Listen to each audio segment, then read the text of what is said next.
Hey, welcome back to Danford Golf Instruction. Today we're going to talk about the two ways that you can use your body to really maximize the power to get the most you possibly can, the most speed you possibly can out of your body. Okay, so if you haven't already, make sure you subscribe.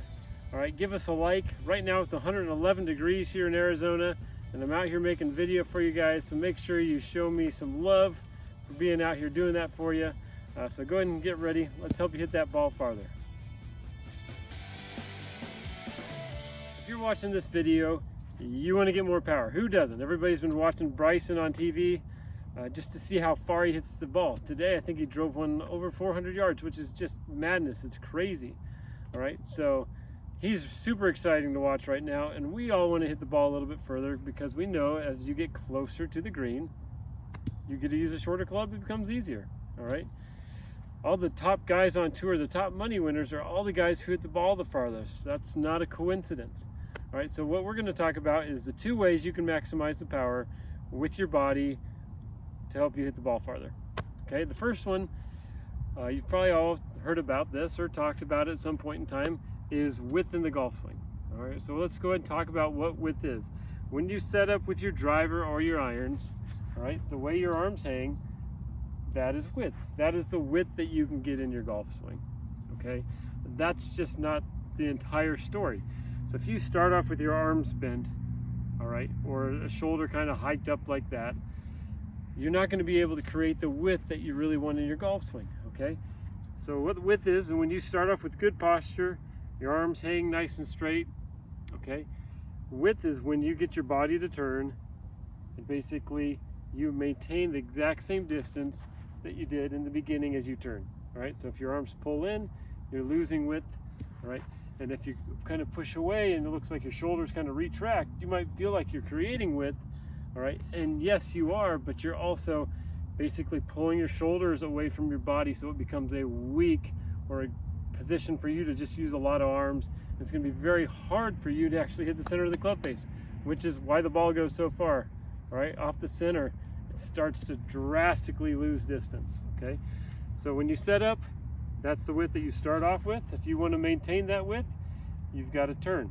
All right, keep your body turning, let your hips turn.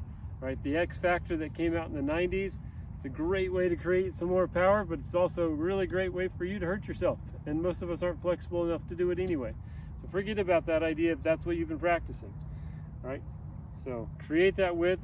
All right, right arm should stay straight for our right-handed golfers for a while. The right arm bends in close. Again, you're going to be losing width. All right, so try to, as long as you turn, you're going to create width. All right, and then when it gets about here, that right arm is going to start to bend. All right, now width is nothing unless you actually, a swing should go wide or width and then get narrow and then get wide again. All right, so if you're narrow and you don't hit the ball very far, that's a pretty good reason why, because you don't have any width in your golf swing. So we want to see that club have lots of width to the top, and then you've probably seen all 1,000 videos on the lag, so that's kind of the narrowing factor of the golf swing. And then we release our arms, it gets back into that wide position again and wide through. All right, so that is width in the golf swing. That's kind of what it looks like. Sometimes it's easier to say than to actually do. Okay, so if you struggle with lagging the club, it might be really hard for you to create that width, but the more you can do to really create the width, it'll be easier for you to have at least some narrowing factor in your golf swing to help you hit the ball farther. The second factor to help you hit the ball farther is, of course, turning. Okay, pretty simple. So we want your chest, all right, to be able to turn 45 degrees and your hips to turn 45 degrees. Right? Don't restrict your hips. If you need your hips to turn a little bit more, that's super fine. I don't care.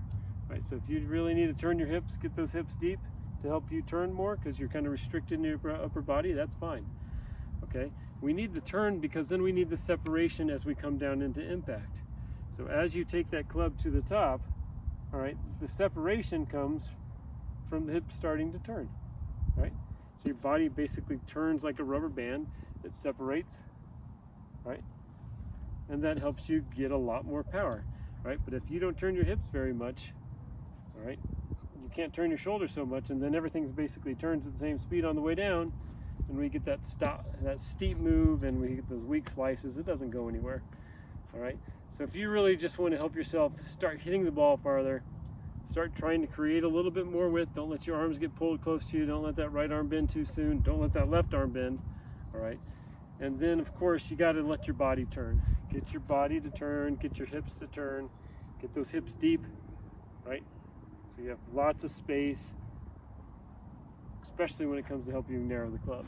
So I hope these two simple ideas just kind of explain maybe a little way that you can get a little bit more power out there. And of course, if you haven't, make sure you subscribe, give us a like, and we'll see you back here with our next video.